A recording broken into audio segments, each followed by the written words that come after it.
So with Ant-Man and Wasp already out there, we now know exactly how it starts, how it ends, and everything in between, and specifically why the characters were not in Avengers Infinity War. But recently, when the director Peyton Reed was asked about the heroes and appearing in other movies, listen, I have jealousy issues. Whenever these heroes pop up in movies I'm not involved when I get jealous. I mean, I'll be honest with you, the Russos and I have a thing about it.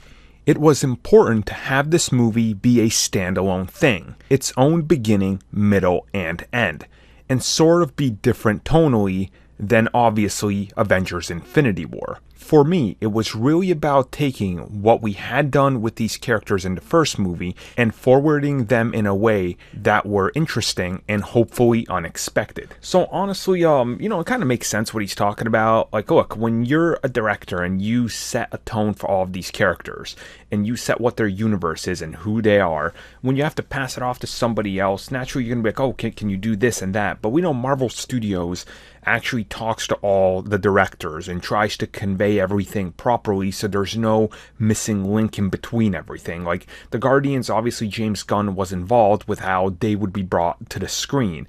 Peyton Reed was asked how would they handle certain elements in Avengers 4 with these characters. And when you really think about it, as a director, you spend a year plus shooting this movie, post-production, release, and all that. You grow attached to them, so it feels like your franchise. And, like he jokingly says, he gets jealous when these characters pop up in somebody else's movies, directed by somebody else, because it's not his hands handling the characters that he helped bring to the screen. Which, honestly, that's a nice way to put it, He's just kind of like, yeah, we talk about it, we do it, this is what we do, and it makes sense. Because Infinity War isn't the next chapter for Ant-Man and the Wasp. Their next chapter was their own movie, but what happens in between in Civil War kind of just brings you over forward to tell you where he is. And Avengers 4 is obviously going to be the next big chapter to how these characters are portrayed, but Ant-Man 3 probably is going to be the next, big core chapter of what's happening. Unless they do a Wasp standalone movie, then you have that.